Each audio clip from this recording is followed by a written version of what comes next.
Hello, everyone. In this brief presentation, I will try to answer this question.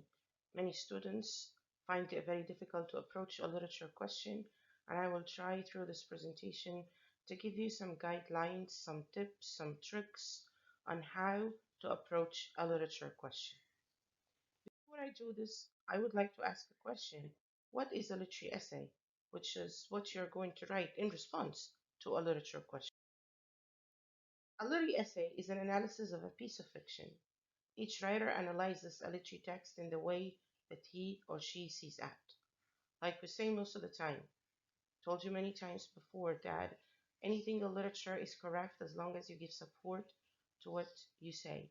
You give support from critics, you give support from the novels or the text itself in order to prove that your answer is correct. Of course, again, it's not correct or incorrect, but it's a matter of the support you give and how the support is used to convince the reader of your own perspective. So, like any essay, your essay should be divided into introduction, body, and conclusion. Your introduction should move from the general to the particular, right? So you start with a very general idea until you move to the very particular, which is actually the thesis statement. So you need to give some background information related to the topic of the question. You cannot give information about something that you're not asked about in the question. So if the question is about Wuthering Heights, for instance, you might really start by talking very briefly about the Victorian period, all right, too general, then moving to some background information related to the question. So if the question is about Catherine, if the question is about the uncanny, for instance, then you need very briefly to talk about the uncanny, and then you need to end your introduction with a relevant thesis statement. This thesis statement has to be relevant to the question. Many students ask about, preparing an introduction at home and then providing it in the exam, no matter what the question is. But this is not going to work because your introduction has to be related to the question. For example, if this is the question, discuss the theme of dual identities in the strange case of Dr. Jekyll and Mr. Hyde, right? And you start writing an introduction as follows. This essay is about the strange case of Dr. Jekyll and Mr. Hyde and Robert Louis Stevenson's use of double identity. Now, of course, this is not even an introduction, this is just a sentence that flies in space, okay? You need to write a clear introduction. Now, your introduction doesn't have to be a very long introduction, but at the same time, it cannot be a sentence, okay? It has to be a paragraph, right? So have a look at this example here. It starts from the general to the particular. Now, what is the general here, right? Victorian literature. So it says Victorian literature encompasses aspects of secrecy and duality within both the supernatural and sensational genres, right? Now, this is very general. Now, let's move to giving some background information. Many characters within the novels of this time period secretly lead double lives and struggle with their true identity as a result. Now, yes, this is some background information that connects to the question. And then finally, we have our thesis statement. In The Strange Case of Dr. Jekyll and Mr. Hyde, Robert Louis Stevenson leaves his readers in suspense as to the true nature and identity of Mr. Hyde. Okay, so too general at the beginning, and then some background information, and then finally your thesis statement, which should simply be the answer to the question itself. Okay, your thesis statement is the answer to the research question, is the answer to the question that you get in the exam, and then you need to write your own body paragraph. Okay, many people ask this question: how many body paragraphs must I write? Now, of course, I cannot tell you that because this depends on the number of ideas that you want to discuss, or actually the number of ideas that you actually have. Okay, so you need to divide your own paragraphs according to what you know, according to the information that you want to present in your own paper, right? Now, if we have one paragraph for introduction and another one for conclusion, perhaps we're talking maybe about 2 to 3 main body paragraphs in your answer. But again, it depends entirely on the amount of information that you want to provide and the ideas and examples that you want to discuss. How many ideas should I write? This depends on the question because sometimes the question itself has, an indication that two main points should be there, okay? Or it depends actually on how you want to organize your paper, right? So you think that, okay, two main ideas are important here. You can put them in two paragraphs, or you can put them on, two long paragraphs, one long paragraph, if you can, three paragraphs. Now, again, it depends on the nature of the question itself. Some tips and tricks and some guidelines that you need to consider when you write your own body paragraphs out. Number one, each body paragraph must discuss one idea or point that supports your thesis. Okay, you need to think of your thesis all the time. What you're actually doing here is that you are elaborating on what you said in your own thesis statement, right? So if your thesis statement includes two main points, then each body paragraph should discuss one of these points. Your topic sentences must connect to your thesis also. Okay, you need to showcase analysis and critical depth.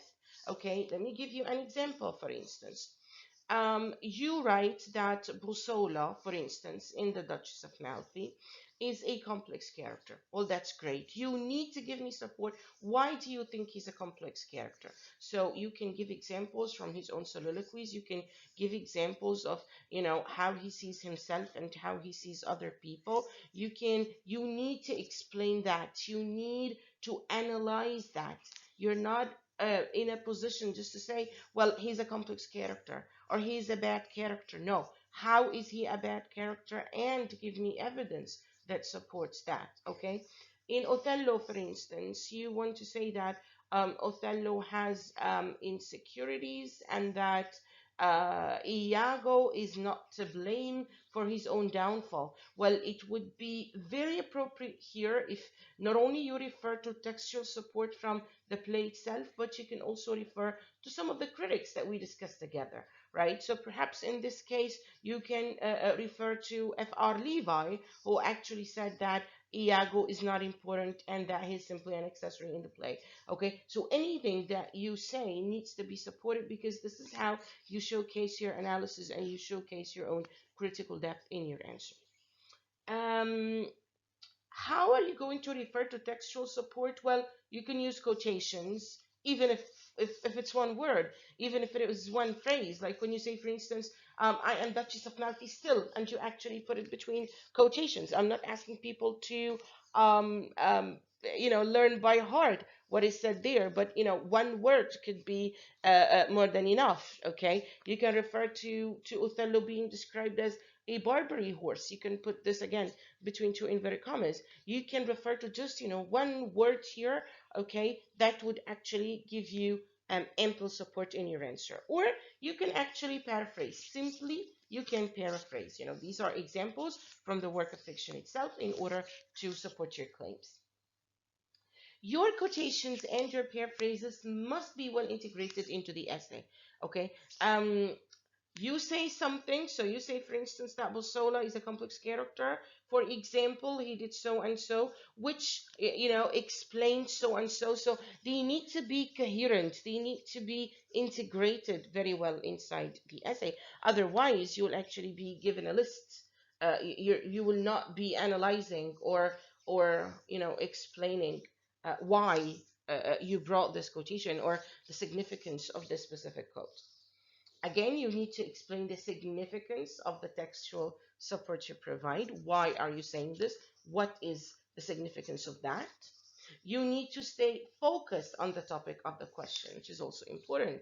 If the question is about how Heathcliff is an uncanny character, you really don't have to refer to Catherine too much. Yes, you can refer to her by the by, but your focus has to be Heathcliff. Okay, so this is your focus. No matter what the question asks about, you need to stay in focus, answering that question, referring to that specific topic.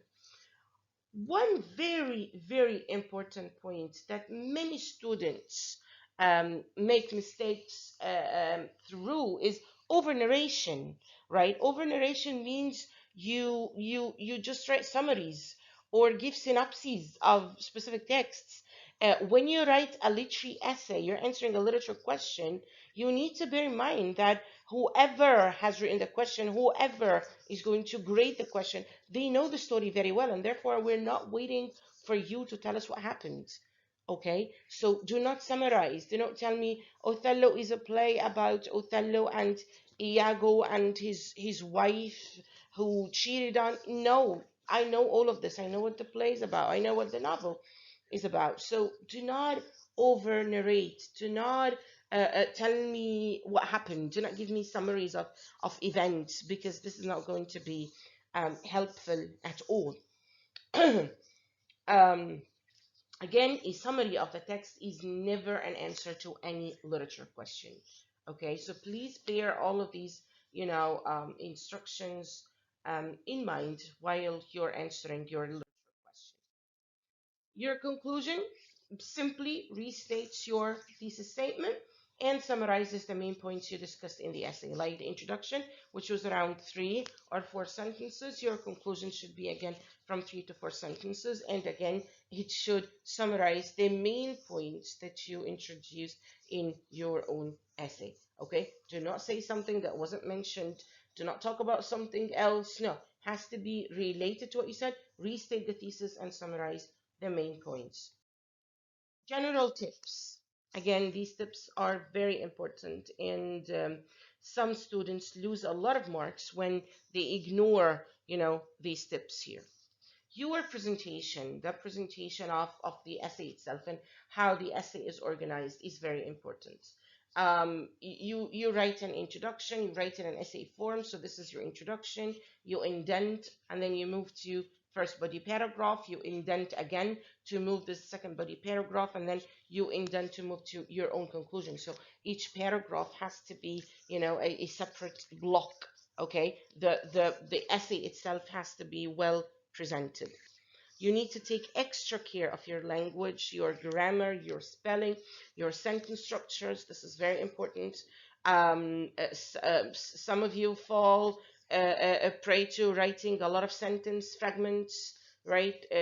Phrases, incomplete sentences, a lot of spelling mistakes. Some even make mistakes when even you copy the title of the novel or the title of the play itself, although it is written in front of you. So please take extra care of this. Your grammar, subject, verb, agreements. This is very important. Okay. I need you to use the simple present all the time.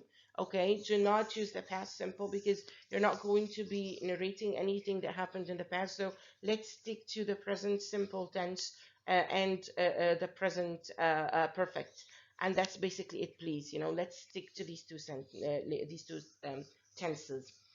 Coherence and cohesion are important. Your essay has to be connected. Your ideas, your sentences have to be connected to each other. You can use coherence markers. Do not overuse them, but you need to use them. However, yet, but, in order to signal contrast. Um, um, in addition, additionally, moreover, furthermore, besides, use these in order to make your writing more cohesive and more coherent. Punctuation is also important, so capital letters, commas, full stops, all of this is also important, and all of this is also taken into consideration. I think that